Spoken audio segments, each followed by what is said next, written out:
निकले और जानकारी हम तक पहुंचाने के लिए। उधर मेरठ में एक भतीजा ही अपनी चाची का कातिल निकला। पुलिस ने 12 घंटे के भीतर ही जानी में हुए हत्याकांड का खुलासा कर दिया।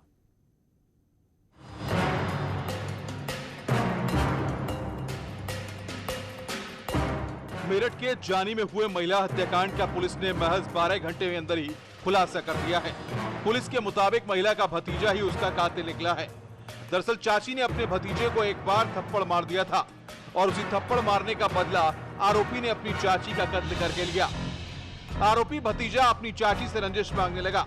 पुलिस के मुताबिक भतीजा अपनी चाची से अवैध संबंध बनाने के लिए लगातार दबाव बना रहा था और इसी बात से नाराज होकर मृतका ने आरोपी को थप्पड़ मारा था। आरोपी ने अपना जुर्म कबूल कर लिया है। घटना के बाद से ही पुलिस पूरे मामले के खुलासे में जुटी हुई थी। ग्राम कलंजरी में कल एक महिला जिनका नाम कुमुद शर्मा है, उम्र लगभग 45 वर्ष, उनकी हत्या कर दी गई थी। इस घटना के अनावरण हेतु एसएसपी सर के निर्देशानुसार तत्काल टीमों का गठन किया गया। 12 घंटे के अंदर इस घटना का सफल अनावरण कर लिया गया है। इसमें मृतका के पति का जो भतीजा था मानिक भारद्वाज, उसके द्वारा ये घटना कारित की गई है। सख्ती से पूछताछ में इसके द्वारा बताया गया कि ये पहले भी 2-3 बार ये प्रयास कर चुका था। दरअसल मेरठ के जानी में कल एक महिला की उसी के घर में चाकू से गोदकर निर्मम तरीके से हत्या करने की खबर सामने आई थी। दिन दहाड़े हुए हत्याकांड से पूरे इलाके में सनसनी फैल गई थी। घटना के बाद पुलिस ने कई एंगल से अपनी जांच को आगे बढ़ाया और महज 12 घंटे में ही घटना का खुलासा कर दिया है। Bureau report, news 18। देहरादून की नेहरू कॉलोनी क्षेत्र के अजबपुर में बुधवार को करीब 11 बजे स्कूटी सवार 2 लोगों ने राजू बॉक्सर उर्फ राजेंद्र पुंडीर की गोली मारकर हत्या कर दी। बताया जा रहा है कि राजू अपने कुछ दोस्तों के साथ पार्टी मना रहा था। इसी दौरान इस वारदात को अंजाम दिया गया। देहरादून के पौष इलाके नेहरू कॉलोनी में देर रात गोली मारकर प्रॉपर्टी डीलर की हत्या कर दी गई। वारदात को स्कूटी सवार 2 बदमाशों ने अंजाम दिया। घटना के बाद मौके पर अफरा तफरी मच गई। पुलिस का कहना है कि बदमाशों की पहचान के लिए सीसीटीवी फुटेज जांचने के साथ चश्मदीदों से पूछताछ की जा रही है। दरअसल बुधवार देर रात राजू बॉक्सर और राजेंद्र पुंडीर नाम के प्रॉपर्टी डीलर की 2 बदमाशों ने गोली मारकर हत्या कर दी। राजू का कुछ समय से किसी प्रॉपर्टी को लेकर विवाद चल रहा था। बुधवार रात वो अपने किसी मित्र के कहने पर अजबपुर गया था। देर रात 2 बदमाश स्कूटी पर सवार होकर आए और राजू को गोली मार दी। सूचना पर पहुंची पुलिस राजू को बदहवास हालत में अस्पताल ले गई, जहां पर उसने दम तोड़ दिया। बताया जा रहा है कि किसी प्रॉपर्टी को लेकर कुछ लोग राजू से नाराज चल रहे थे। एक सूचना आई थी गोली लगने की। माता मंदिर रोड के पास से एक व्यक्ति को गोली लगी है। स्कूटी सवार व्यक्तियों ने गोली मारी है, तो इसमें जो व्यक्ति है उसको हॉस्पिटल पहुंचा दिया गया है और बाकी कार्रवाई आगे जारी है। राजू को हत्यारों के कहने पर ही अजबपुर बुलाया गया था। हालांकि नेहरू कॉलोनी पुलिस ने अब तक इस बात की पुष्टि नहीं की है। पुलिस के मुताबिक सभी पहलुओं की जांच की जा रही है। क्षेत्र के सीसीटीवी कैमरों पर लगातार निगरानी की जा रही है। साथ ही दोस्तों और परिचितों से भी पूछताछ की गई है। शक है कि प्रॉपर्टी डीलर के जानने वालों ने ही घटना को अंजाम दिया है। इसके लिए पुलिस ने कई टीमें गठित कर दी हैं और जल्द ही आरोपियों को पकड़ने का दावा किया जा रहा है। Bureau report, news 18। उधर बरेली में अपने गायब बेटे को तलाशने के लिए एक पिता को पुलिस अधिकारियों के दफ्तरों के चक्कर काटने पड़ रहे हैं। इसके बाद भी पुलिस अभी तक बेटे का पता नहीं लगा पाई है। ऐसे में थक हारकर पिता ने बेटे को ढूंढने वाले को 50,000 रुपए इनाम देने का ऐलान किया है। कब से आपका बेटा गायब है? 3 महीने 18 दिन यानी 12 अक्टूबर से एक पिता अपने बेटे की तलाश कर रहा है। तलाश करते करते जब वो थक गया और बेटे का कोई सुराग हाथ नहीं लगा तो मजबूर होकर पिता ने ऐलान कर दिया कि उनके बेटे को जो कोई ढूंढ कर लाएगा उसे वो 50,000 रुपए की नगद धनराशि देकर सम्मानित करेंगे। मामला नवाबगंज के खिजरपुर का है। यहाँ के रहने वाले वाहिद अली पीलीभीत जनपद में पंचायती राज विभाग में उमरिया ब्लॉक में सुपरवाइजर के पद पर तैनात हैं। उन्होंने बताया है कि 12 अक्टूबर को उनका बेटा आदिल खां कक्षा 9 की मार्कशीट लेने की बात कहकर घर से गया था। तब से वो घर वापस नहीं लौटा। बेटे के न मिलने के पीछे उन्होंने पुलिस पर कार्रवाई न करने का भी आरोप लगाया है। मैं एडीजी साहब से 2 बार मिल चुका हूँ, डीआईजी साहब के यहाँ 2 बार पेश हो गया, कप्तान साहब के यहाँ 5 बार पेश हो चुका हूँ। और एसपी आरिफ साहब के यहाँ भी 4 बार केस हो चुका हूँ, लेकिन अभी तक बच्चा बरामद नहीं हुआ है। आपने कितने रुपए का इनाम भी रखा है बच्चे के ऊपर? मैंने 50,000 रुपये का इनाम रखा है। जो भी शख्स मेरे बच्चे को बताएगा उसके बारे में कहीं भी है तो 50,000 रुपये का इनाम है। आरोपियों के बारे में बताने के बाद भी पुलिस उन पर अब तक कोई कार्रवाई नहीं कर रही है। मुकदमा तक दर्ज नहीं किया गया। यही वजह है कि उनके बेटे का कोई सुराग हाथ नहीं लग रहा है। वाहिद के मुताबिक बेटे की खोज के लिए अब तक वो एडीजी, आईजी और एसएसपी तक से कई बार गुहार लगा चुके हैं, लेकिन हर जगह से निराशा ही हाथ लगी। अभी तक बेटे का कोई सुराग हाथ नहीं लगा।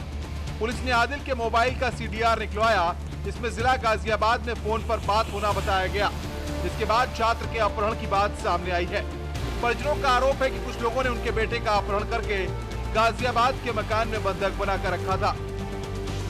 12 अक्टूबर 2020 को थाना क्षेत्र नवाबगंज में एक नाबालिग बालक के गायब होने के संदर्भ में वहां पर मुकदमा पंजीकृत है। इस संदर्भ में थाने के स्तर से जो अपेक्षित प्रयास किए गए थे उसमें गुमशुदा बालक का मोबाइल ट्रेस किया गया था, जो नोएडा से बरामद हुआ था और जिस व्यक्ति के पास से बरामद हुआ था उसके द्वारा बताया गया था कि ये अपहृत बालक के द्वारा बेचा गया था और जब तक उसके घर वालों को सूचना दी गई तब तक वो वहां से चला गया। अब देखना ये होगा कि आखिर पुलिस के अधिकारी कब तक बच्चे की सकुशल वापसी करवा पाते हैं। बरेली से न्यूज़ 18 के लिए हरीश शर्मा की रिपोर्ट। यूपी पुलिस की ग्वालियर में बदमाशों के साथ मुठभेड़ हो गई, जिनके पास से भारी मात्रा में कारतूस और अवैध हथियार बरामद किए गए हैं। पुलिस अब उनसे पूछताछ कर रही है।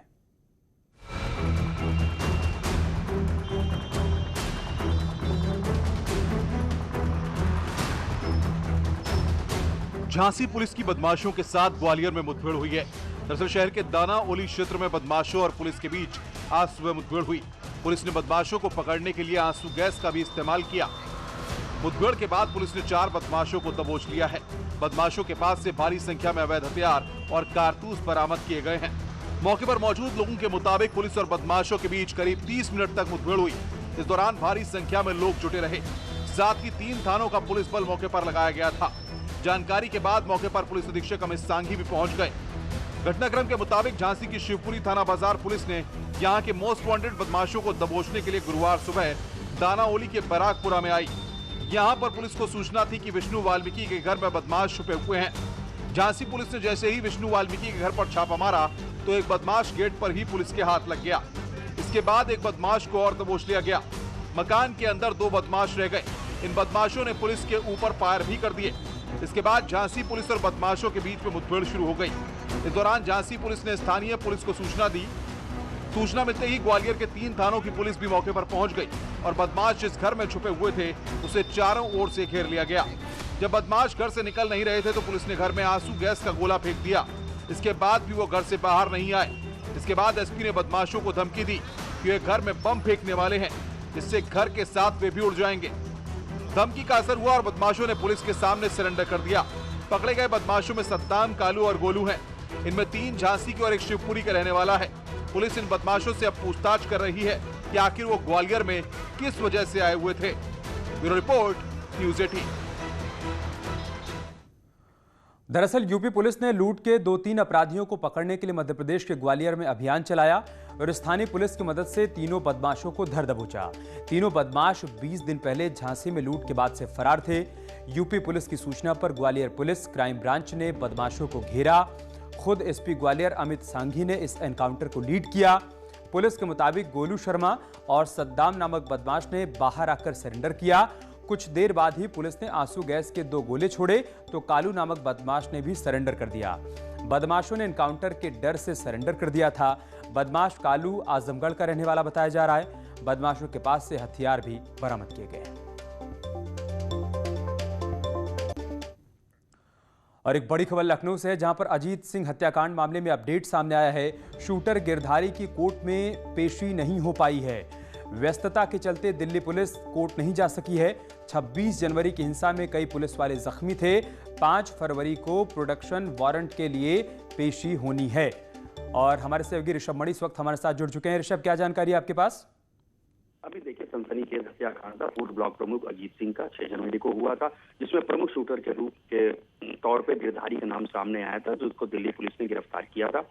यूपी पुलिस प्रोडक्शन वारंट लेके गई थी नई दिल्ली की कोर्ट में, जहां पर आज नई दिल्ली पुलिस को आज गिरधारी को कोर्ट में पेश करना था, लेकिन व्यस्तता के चलते चूंकि 26 जनवरी को वहां बड़ी घटना हुई नई दिल्ली में, दिल्ली पुलिस उसमें व्यस्त थी, लिहाजा नई दिल्ली पुलिस गिरधारी को कोर्ट लेकर नहीं आ पाई। इसलिए यूपी पुलिस को वापस लौटना पड़ा है। 5 फरवरी की अब तारीख नियत की गई है। 5 फरवरी को नई दिल्ली पुलिस उनको नई दिल्ली कोर्ट में लाएगी और यहाँ से लखनऊ पुलिस प्रोडक्शन वारंट लेके जाएगी और उसको लखनऊ लेकर आएगी यहाँ की कोर्ट में प्रोड्यूस करने के लिए। तब ये पूरी विवेचना जो है आगे बढ़ेगी। ठीक है, बहुत शुक्रिया आपका हमारे साथ जुड़ने के लिए ऋषभ और जानकारी तक पहुंचाने के लिए। उधर औरैया में शहर कोतवाली के ब्लॉक गेट के पास दिन दहाड़े बदमाशों ने एक स्वीट हाउस के सामने दुकान में घुसकर कई राउंड फायरिंग कर दी, जिससे हड़कंप मच गया। वहां मौजूद लोगों ने किसी तरह से भागकर अपनी जान बचाई है।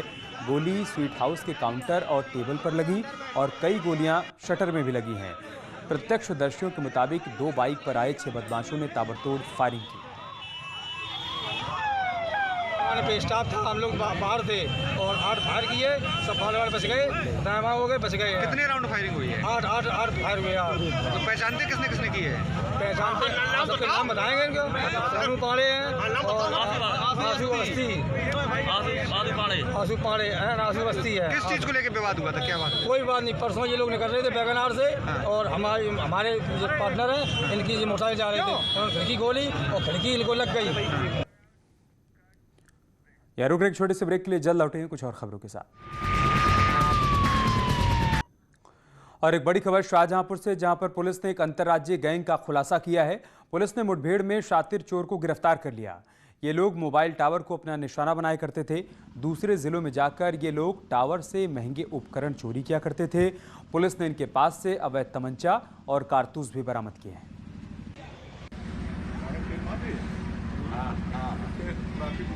फीडर केबल होता है, उसको कुछ चोरों द्वारा काट लिया गया था। इस पर अभियोग पंजीकृत किया गया थाना निगोही पर और इसकी तफ्तीश की गई और तफ्तीश के दौरान यह क्लियर हो गया कि ये जो बदमाश हैं ये बाहर के हैं, यहाँ के नहीं हैं। दूसरे जनपद से यहाँ आकर इस घटना को कारित करने के बाद कहीं गए, तो इसको डेवलप किया गया और कल एक साहसिक मुठभेड़ में उनमें से एक शातिर बदमाश केशव की गिरफ्तारी हुई, जिसके कब्जे से अवैध तमंचा और कारतूस। उधर श्रावस्ती में पुलिस ने 43 किलो से ज्यादा गांजे और कैश के साथ एक तस्कर को गिरफ्तार किया। मुखबिर की सूचना पर पहुंची पुलिस ने तस्कर को पकड़ लिया। पुलिस ने तस्कर को एनडीपीएस एक्ट में जेल भेज दिया है। इकोना थाना क्षेत्र का मामला है।